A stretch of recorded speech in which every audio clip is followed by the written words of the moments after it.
پیمانہ کیا ہے؟ ما انا علیہ واصحابی، ما انا علیہ واصحابی۔ دیکھیے غور سے دیکھیے، اس پیمانے کے دو جزو ہیں، ایک ہے ما انا علیہ اور دوسرا ما انا علیہ کا ترجمہ کیا ہے؟ جس پر، اس سے مراد نبی کی ذات ہے یا غیر نبی کی؟ واصحابی، جس پر میرے صحابہ ہیں، اس سے مراد غیر نبی کی۔ کس کی؟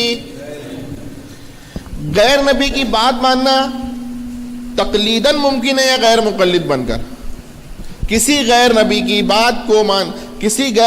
بات کو اس گمان پر ماننا کہ وہ دلیل کے موافق بتلاوے گا تقلید کہلاتا ہے۔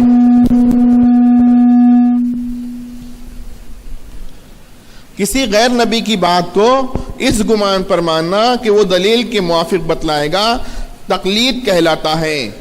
دلیل کا نہ ماننا، دلیل نہیں مانگی جاتی ہے۔ ہم نے اپنے امام صاحب سے، اپنے عالم صاحب سے پوچھا کہ فجر میں کتنی رکعت ہے؟ انہوں نے کہا 4، 2 سنت 2 فرض۔ اب ہم نے مان لیا، انہوں نے بتا دیا، سوال جواب میں دلیل کہیں نہیں آئی، لیکن بات دلیل کے موافق تھی کہ نہیں؟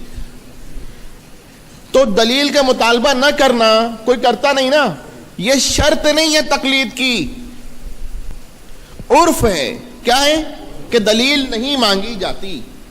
مصنف ابن ابی شیبہ، مصنف عبد الرزاق میں تقریباً 30,000 صحابہ کرام کے فتاوے مذکور ہیں۔ سائل نے سوال کیا، صحابہ کرام نے جواب دیا، دلیل کا تذکرہ نہیں کیا۔ بات سمجھ آ رہی ہے؟ آپ دیکھیں، غیر نبی کی بات ماننا، پیروی کرنا، اطاعت کرنا، تقلید کرنا، یہ سب ہم معنی لفظ ہے، یہ سب ہاں، لیکن کچھ ہوتا ہے نا، ٹرم اور اصطلاح میں کسی کو خاص کر دیتے ہیں۔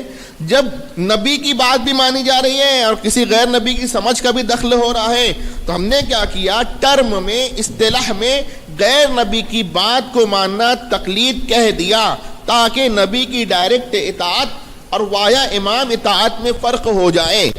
بات سمجھ آ رہی ہے؟ تو کسی غیر نبی کی بات ماننا کیا کہلاتا ہے؟ تقلید۔ صحابہ نبی ہیں کہ غیر نبی ہیں؟ تو ان کی بات ماننا تقلیداً ممکن ہوگا یا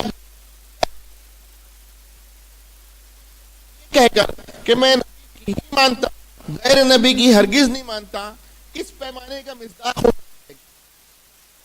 ہم یہ کہتے ہیں کہ اس پیمانے کا کوئی مصداق کوئی ہو تو ہو، غیر مقلدین ہرگز نہیں ہو سکتے، اور اگر ہو گئے تو غیر مقلد نہیں رہ سکتے۔